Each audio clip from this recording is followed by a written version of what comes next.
ازيكم عاملين ايه؟ يا رب تكونوا بخير. انا سمون رفعت، والنهارده هنعرف مع بعض التوافق الصوتي الكبير في اللغه التركيه اللي هو بيوك اونلو ايومو. قبل ما نبدا الفيديو متنساش تعمل لايك وسبسكرايب للقناه عشان يجيلك كل جديد، ويلا بينا نبدا. التوافق الصوتي الكبير في اللغه التركيه او اللي هو بيوك اونلو ايومو ده ليه اسمين تانيين، هو عندك انجليك ايومو او اونلوك ارتك ايومو.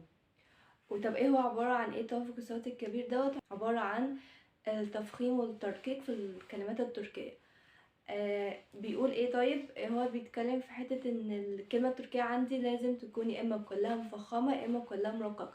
مينفعش يجي جزء مفخم وجزء مرقق، مينفعش. يا اما كلها مرققة يا اما كلها ايه مفخمة. زي ايه؟ زي مثلا كلمة سفجلم. سفجلم لو بصينا على الحروف المتحركة اللي فيها هنلاقيها كلها مرققة. عندي كلمة مثلا أكل، برضو لو بصينا على حروفها المتحركة هنلاقيها كلها مفخمة. زي مثلا أويرانجي، برضو كلها مرققة. أويراتمان برضو كلها مرققة، فلازم يجي عندي كله يا إما مرقق يا إما مفخم. طيب هل القاعدة دي ملهاش استثناءات؟ لأ، دي كل القاعدة شواذ. فالقاعدة دي برضو ليها بعض الاستثناءات اللي بيجي جزء مرقق وجزء مفخم. وقال لي أول استثناء عندي هي بعض الكلمات التركية الأصيلة. دي كلمات هي يعني تركية، أصلها تركي أصلا، بس فيها جزء مفخم وجزء مرقق. زي ايه؟ أنne، هانجي، إنانمك، ششمان، كاردش، إلما. الكلمات دي كلها تركية الأصل، بس لو بصينا على حروفها المتحركة هنلاقيها فيها جزء مرقق وجزء مفخم.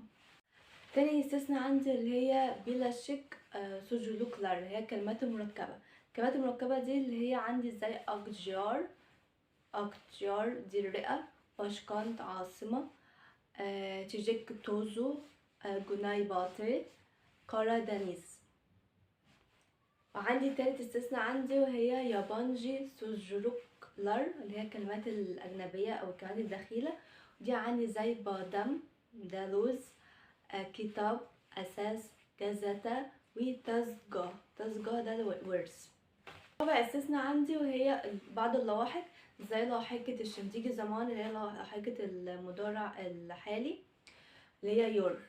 وعندي لاحقة كان، لاحقة كي، ولاين، ولاحقة ايه متروك.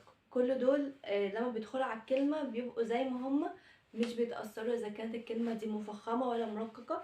بحطها إذا كانت الكلمة مفخمة أو مرققة، هما مش بيتأثروا والكلمة مش بتتأثر برضو.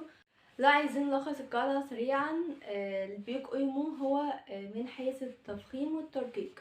يعني لو كلمة عندي مفخمة بحط لاحقة مفخمة، لو كلمة عندي مرققة بحط لاحقة مرققة، وبس كده. في بعض الاستثناءات نحفظها ونقدر ان احنا نحل اي سؤال يجي قدامنا، او نحط اللواحق على حسب الكلمة اللي تيجي معانا يعني.